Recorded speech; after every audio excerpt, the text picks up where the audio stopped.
Okay, then we're going to do a tier list of every Fire Emblem speedrun that I've done. I have not done all of them, but nobody has done every Fire Emblem speedrun. And I might be the person who's done the most, possibly.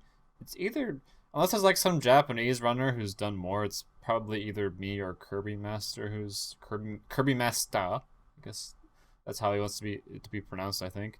Has done more. I haven't really bothered to count because I don't really care, but that might be true. Anyway, so this video is before Fire Emblem Engage is released, and I don't even know if that's a game I'm going to speedrun or if what I'm going to think about it at all. So just keep that in mind. This is before then, so yeah.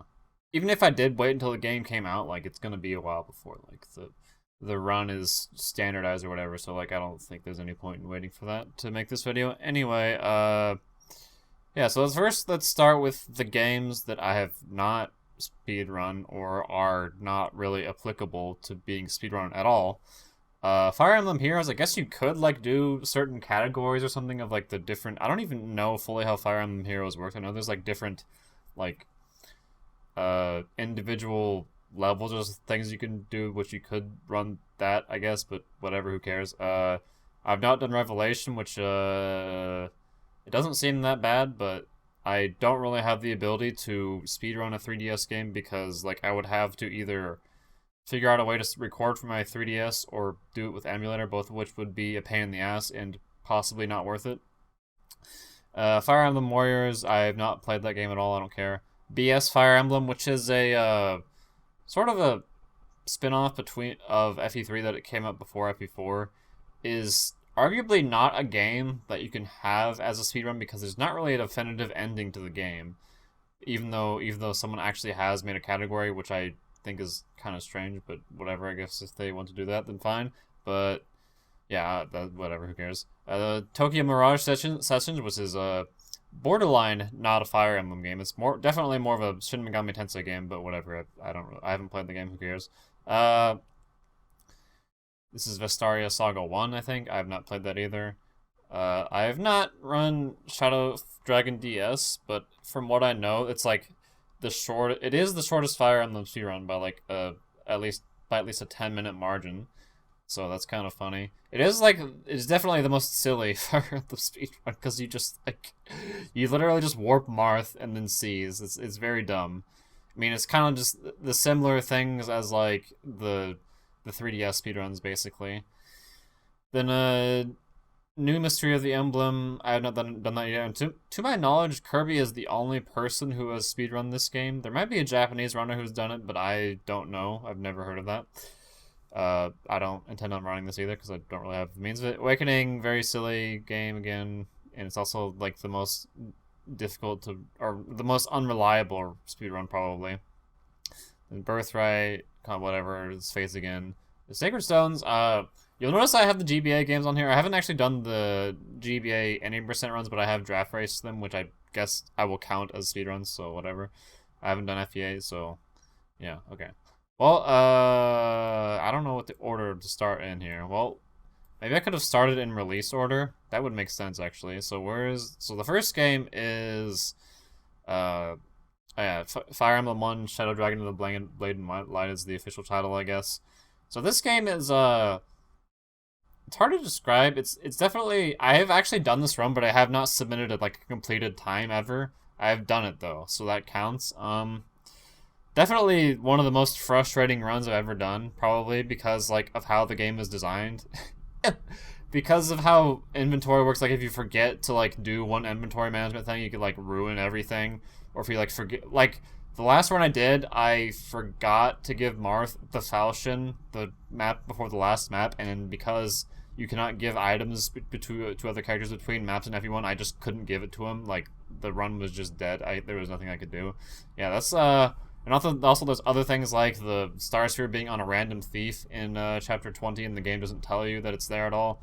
Yeah, it's not really related to the speedrun specifically, but the game itself makes me incredibly infuriated, but otherwise it's like really slow, and the strategies are kind of interesting, I guess. The game's kind of cool, but it's not that bad from how cool the route is, I guess. But like playing the game itself is so annoying and stuff, so I'd have to like put it in probably D or F. I guess D, because at least there's some things I like about it.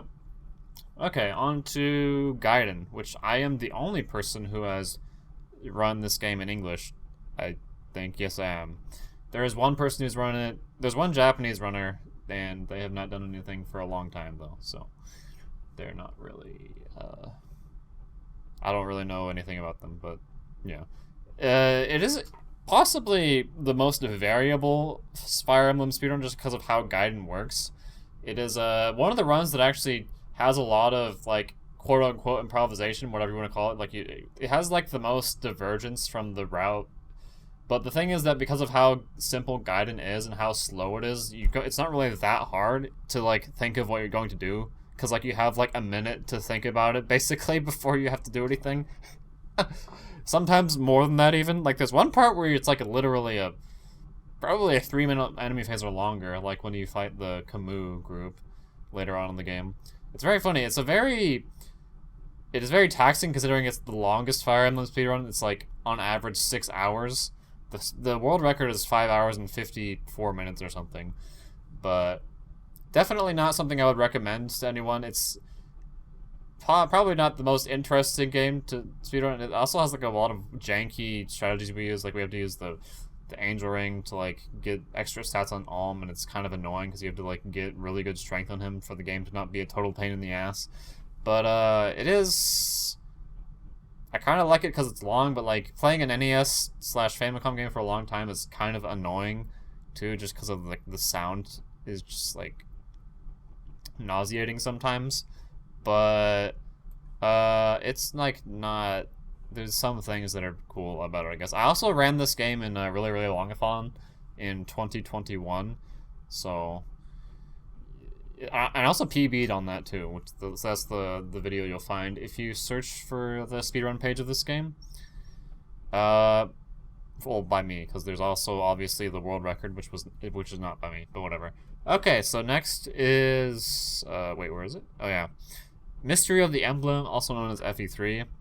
This is a game that technically is two different games, so it's kind of hard to think about because while the two different books in it are technically the same.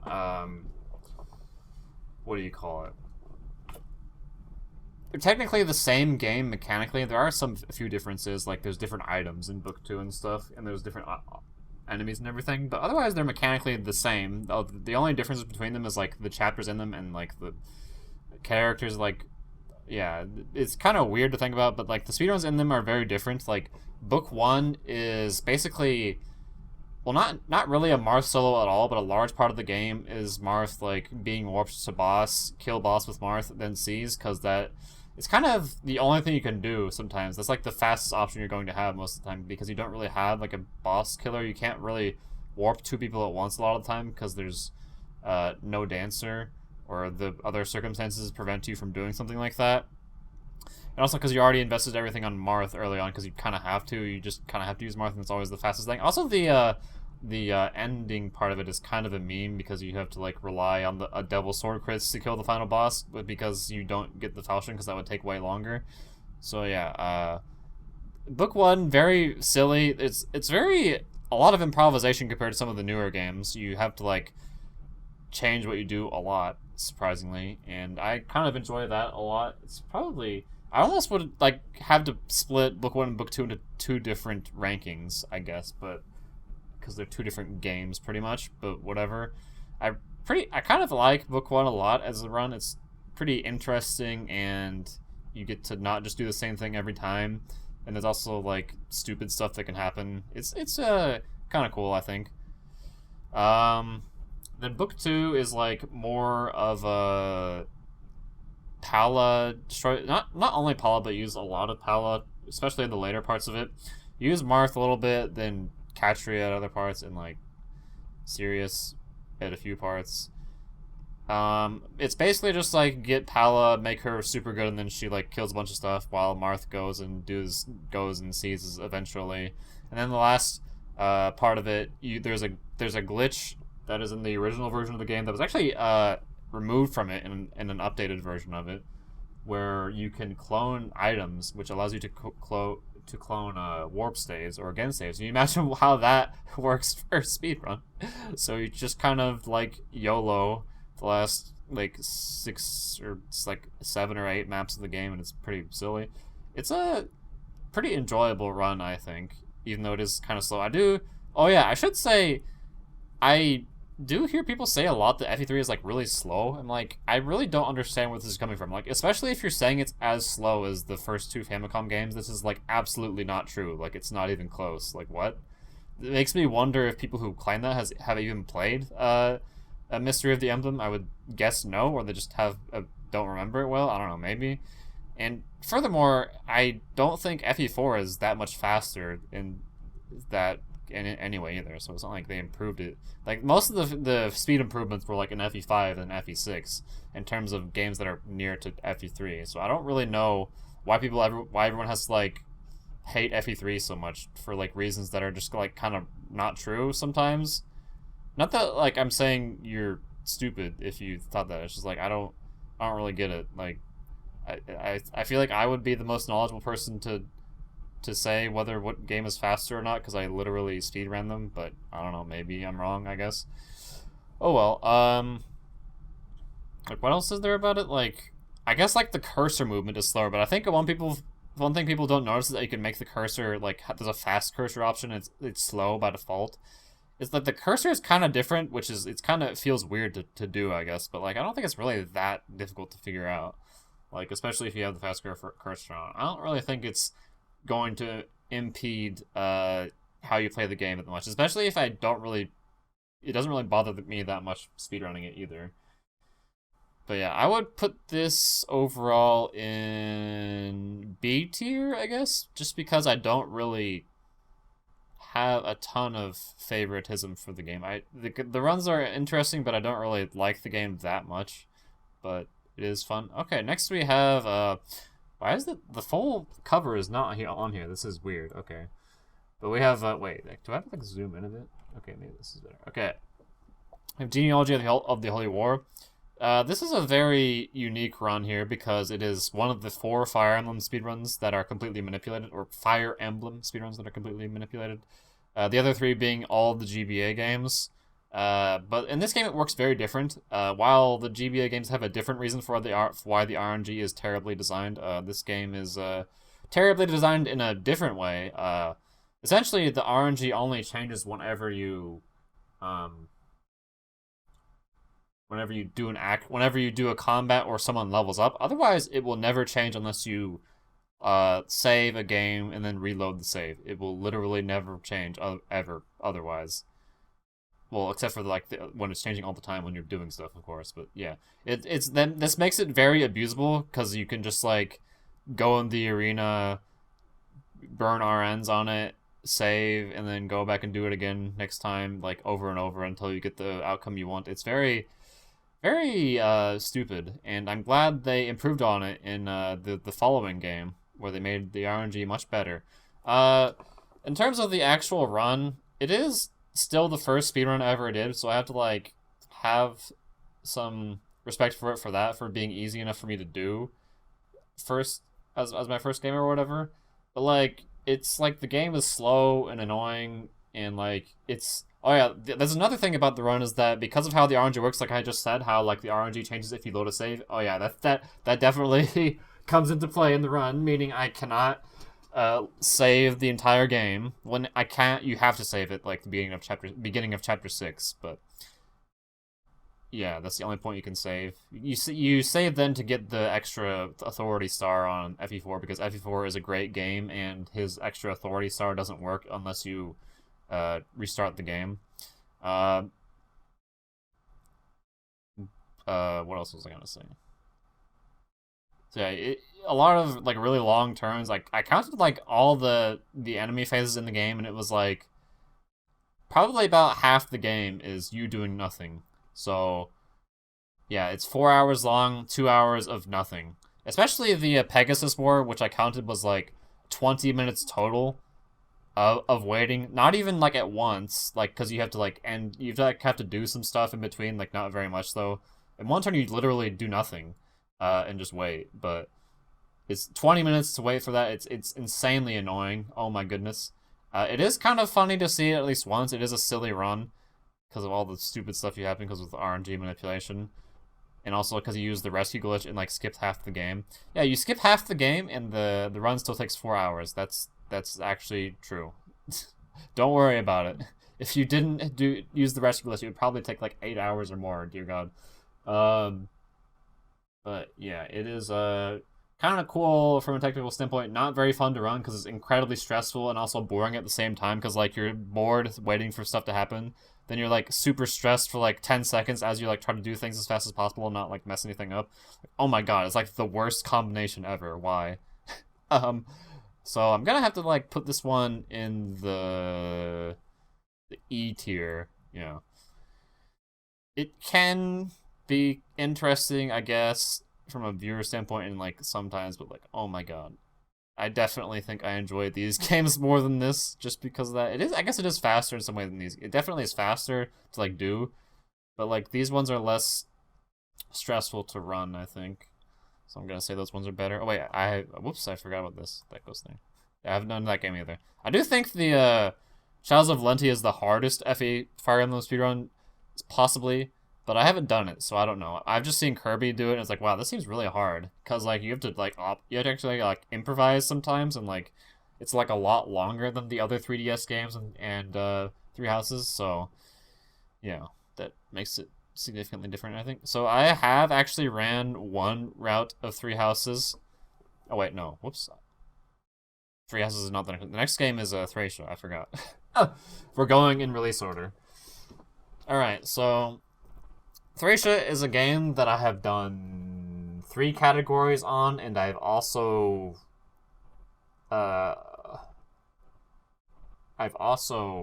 done some draft race strategies on that I've made them like entirely on my own. So I think I am by far the most knowledgeable person on things that are Thracia speedrunning. Possibly some of the Japanese speedrunners know more than me, but at this point, maybe not, but I'm not trying to, like, brag, but I definitely have done things that they have not, so whatever. So there are a number of different runs you can do for it. The 2 most significant runs for Thracia are NA% and all recruitment. Well, all recruitment, like 47 unit survival, which I think is what the category should be called. It's just called 47 units, but whatever you do.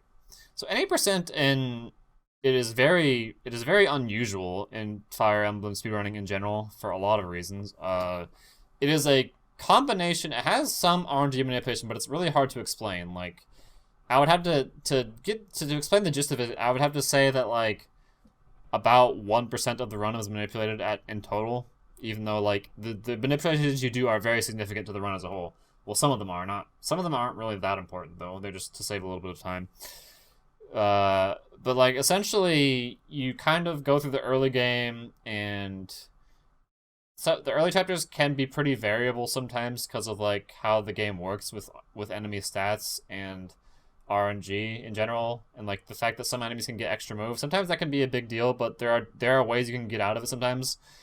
And like chapters 1 through 4 are kind of like that sometimes with like that. I guess 4 is not really going to be very variable though. I can't remember what you do in 4 actually.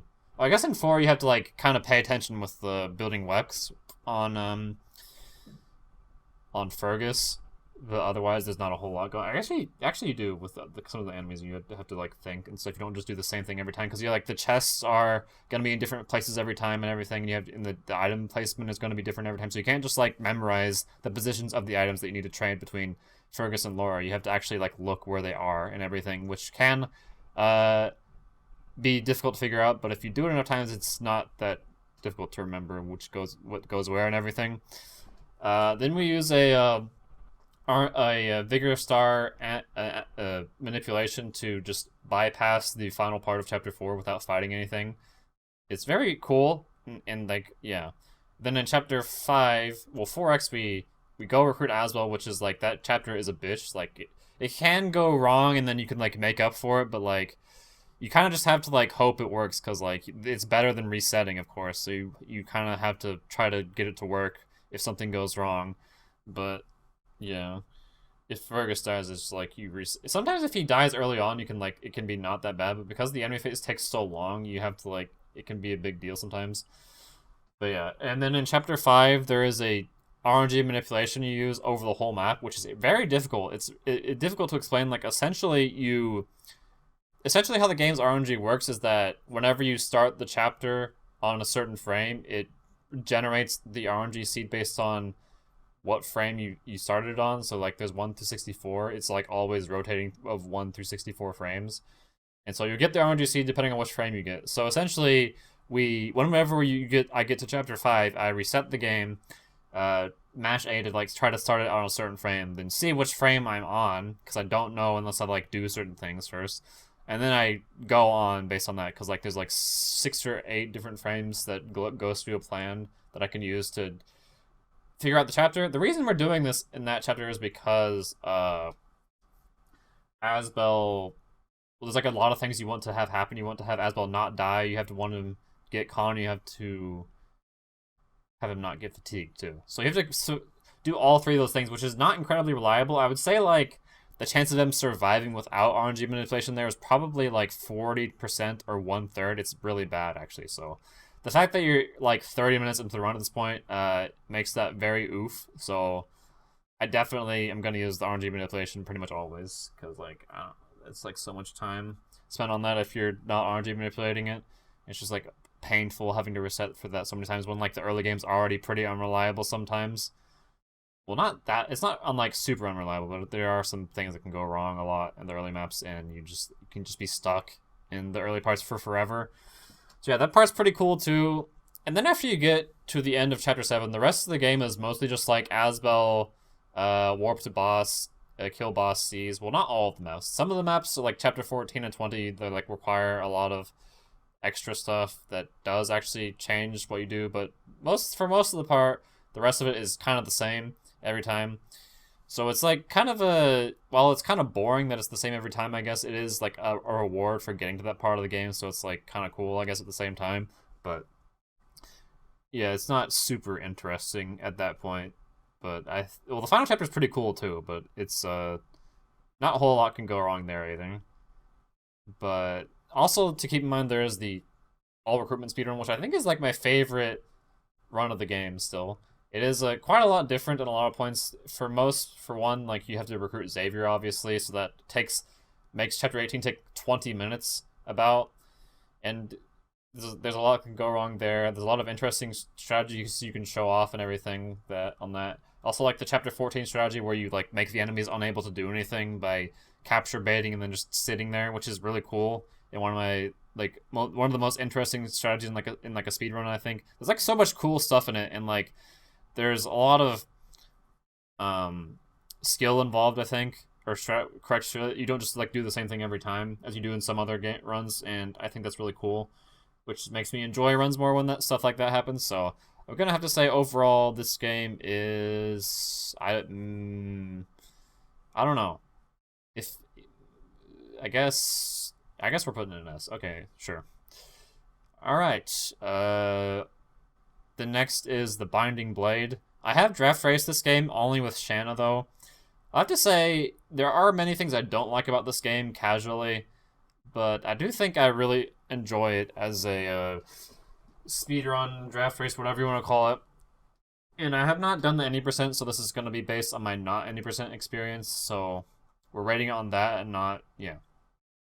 So I think there's quite a lot of fun to it. It's like not super unreliable and stuff, and you have to like think sometimes about different things. Like, you have to keep track of what enemies die where sometimes in like chapter 7 and 8 sometimes too, and sometimes you have to like do things differently. And the final chapter is pretty cool too, because like the final chapter is like super interesting to see. It's like almost like you're playing the game casually sometimes, with how badly sometimes the things go in the final chapter, which I think is, while that's like kind of bad from a run perspective, I think it's kind of funny, but it is interesting too, I think.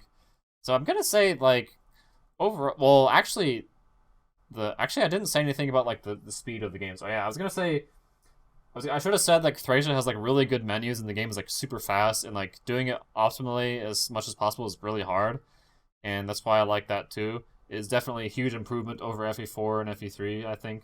And then FE6 it is a game that is faster in terms of the enemy phases than FE5, but in terms of the actual like cursor movement, I don't know if I would say there's any significant difference between them. FE6 is definitely like slower than FE5 in the menus. Like the FE6 preparations menu is like terrible. Oh my god. Like the only preparations menu I would say is worse is like the FE1 preparations menu, which is like barely useful for anything. So yeah, that's like the biggest thing I don't like. Also, like the grinding supports sucks too. It's like so annoying and monotonous sitting there grinding supports for like literally 5 minutes. My god. So I'm gonna say that one goes in A. Next is, oh wait, I guess we should have put Tearing Saga. I guess because Tearing Saga, yeah. So Tearing Saga was released a bit before the Binding Blade, and it is overall, I think, the better game and the better game for newcomers to the series than the Binding Blade. If you count it as part of the series, arguably it's not. I mean, it literally is not, but arguably it is. I would say, but whatever. It is a very fun. I really enjoy this run. Actually, it's again a run where you have to do a lot of things differently. Sometimes you have to like think about when things go wrong. You have to deal with enemy like stats being different sometimes. Like especially chapters or map 16 of this game is like probably one of the most fun parts of any speedrun I've done. I think. Next to chapter 18 of FE5 all recruitment, and then or Thracia all recruitment, I should say. The last final chapter of this run is cool too, or final map. There's a lot of things you have to do. You have to use a lot of different characters. The final part can be like kind of silly because you kind of just like warp skip a lot of it, but it's like feels a bit more rewarding than Thracia sometimes just because there's like more of it that you can't skip in that game, or warp skip, I guess. It is a 4-hour run. Well, I'm the only person who's done a run under 4 hours, and it is really cool stuff. The thing about the game is that like the aesthetically, I think it's kind of garbage, and the menus and the music are kind of bad. Still better menus than FE6 though, I think, or I guess than the preparations menu at least. This is kind of a janky game with some weird crap in it, but I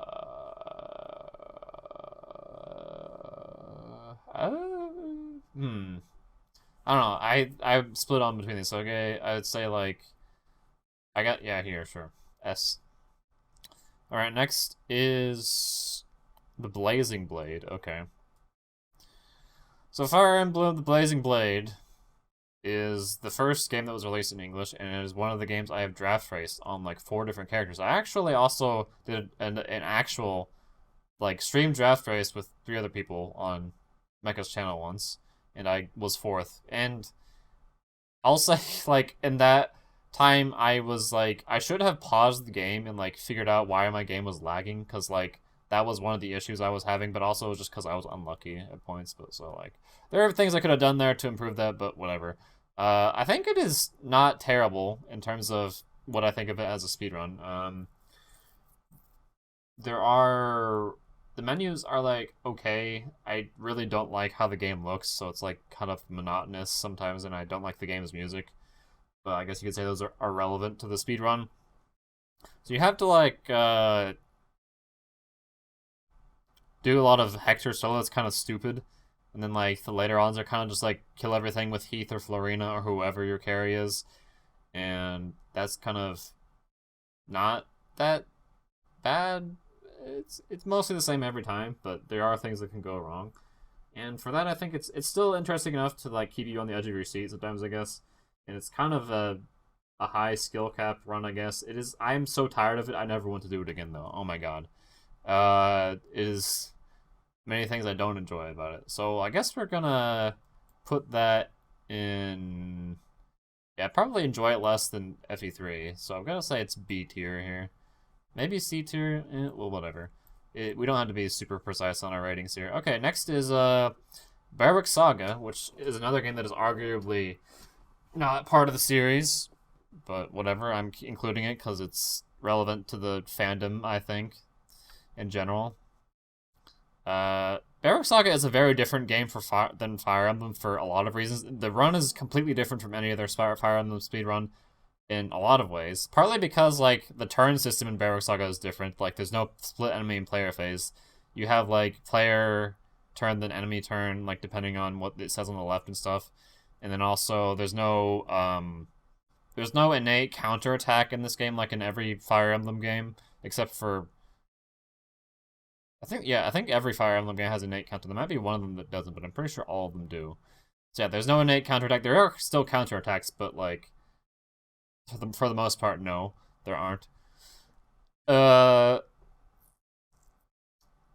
This is definitely the most difficult speedrun I've ever done. Like the fastest run I've got is like 6 or 7 hours, I think, at this point, and the world record is like under 4 hours. So it's like insanely difficult to get up to that point. I want to like grind it more, but I just like haven't done it recently. There's a lot of things you have to think about and like be careful about. I would say like I wish the game like ran faster. It's like kind of slow and annoying sometimes how slow the game is, but like there's so much stuff you're doing that it's like not that big of a deal. It's not like you're just waiting for the game to like continue. Like you have to actually pay attention to things that happen and like react to them. So it's not that bad. I do wish like the cursor movement was faster. Like it's kind of slow. You can't make it go any faster, so that kind of annoys me. And it is probably one of the most impressive runs you could ever like do. I think at least the one most impressive I've done. I think to finish it. It is difficult to explain all the things you do, but like so many things that can go wrong. You kind of just have to deal with it. You kind of have to like have a lot of knowledge on what can happen in the different maps and stuff to like do it at all. So I was like so bad at it for a while. It was like really hard to like finish a run. Oh my goodness, it's like quite a task to get like towards the end. Like let alone the end of the game. The last 2 chapters are just, oh my god, they're definitely like the most difficult maps in a speedrun I've done. Holy crap! So if you can finish a run, you definitely have done something. Oh my god, like you're good at Berwick Saga probably if you've done that. You definitely have to know the game to finish a run of it. You cannot just like follow the notes and figure it out even if you don't know the game at all. So while it is a game that is not fun sometimes for some reasons because it's like really hard and like it's kind of slow and difficult to follow sometimes, I would say like as a overall value of a speedrun in terms of like enjoyment, I would say it's probably gonna be the best one. Like what? Wait, what? Okay, there we go. There's the best one. Okay. And now for last we have well actually there's 3 more. So first we have Path of Radiance, which is I think the most popular Fire Emblem speedrun I know of. Possibly? Actually, no. Well, actually, it might be 3 houses at this point. I don't know, actually. It's hard to measure that anyway. But I do think it's the easiest one that I've done, at least. Kirby says that DS Shadow Dragon is easier, but, like, obviously, we're going to have different opinions and different experiences on what is actually easy or not, so whatever. It is a run where there's not a whole lot of interesting strategies. The game is really slow, and it's not a whole lot you ever do differently. Like you kind of just do the same thing the same thing every time, almost always. And it's like Radiant Dawn is similar, but like it's even more in this game because like the game is also just easier in general to do things. There's like less stuff you have to think about and everything in this game in comparison. Also, it's like shorter, of course. I don't know. I guess it does have some fun to it because of like the fast enemy phase makes it a little bit better and that, but I don't know, it's probably my least favorite run out of all the newer games, so probably D or C tier.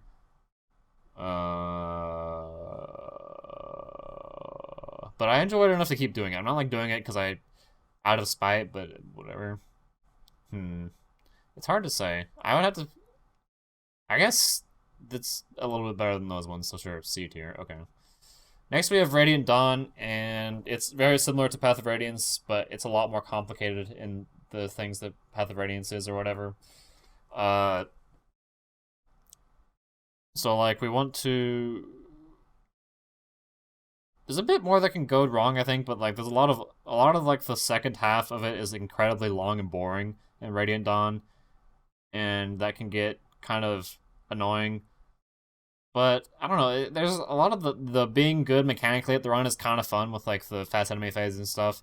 It is a very high skill cap, despite it like being not in the way you like improvise it all. Though it is just like how well you can menu. It's like a really high skill cap in terms of menuing at least, which can be fun in like the. I don't know. I somehow still enjoy it despite like that. I guess there's like some maps where you have to like improvise it. Like 3 Prologue is like that. The first 1 Prologue is like that too. Can't think of many other maps like that.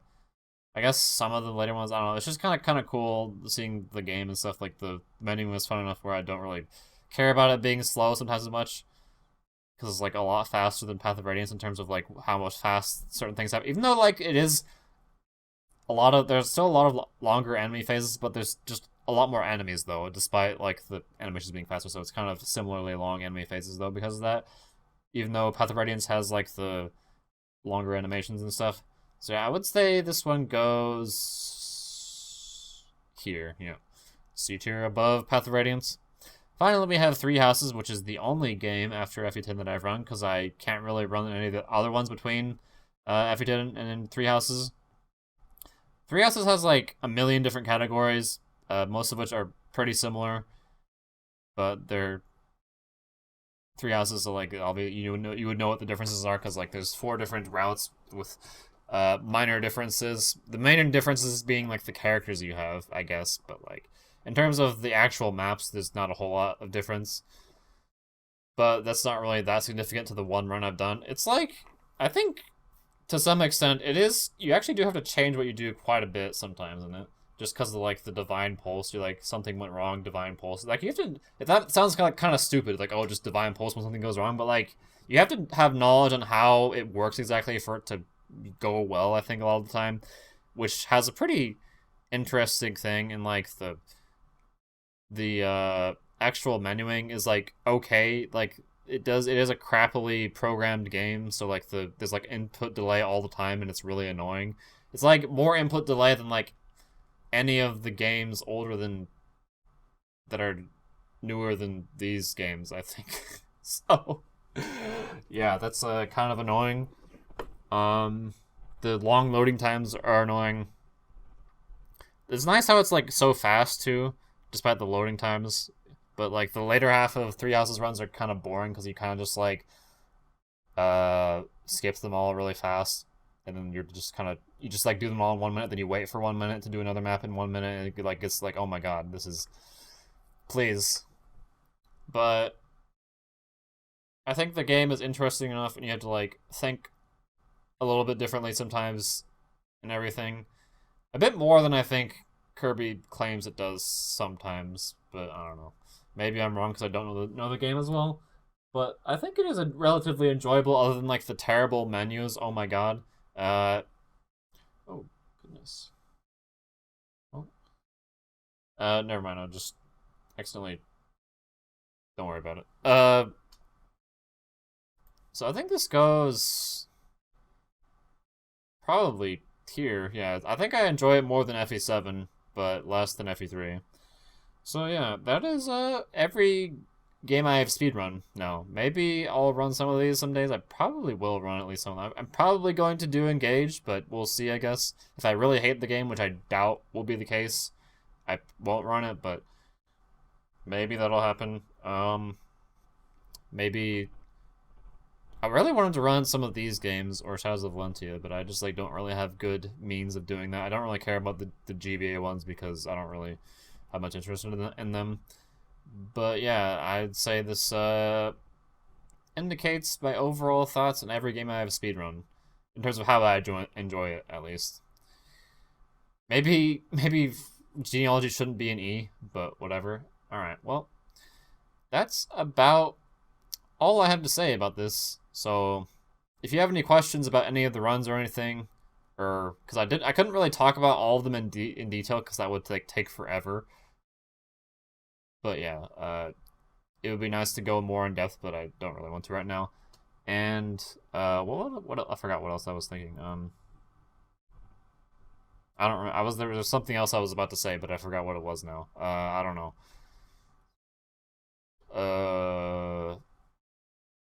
Well, whatever. If you're interested in any of these games, just ask me. I can give you the resources or whatever. And, yeah, alright, well, I guess I can't remember anything else I wanted to say. If I think of something else to say, I might add an additional part to this video. Well, whatever. Goodbye.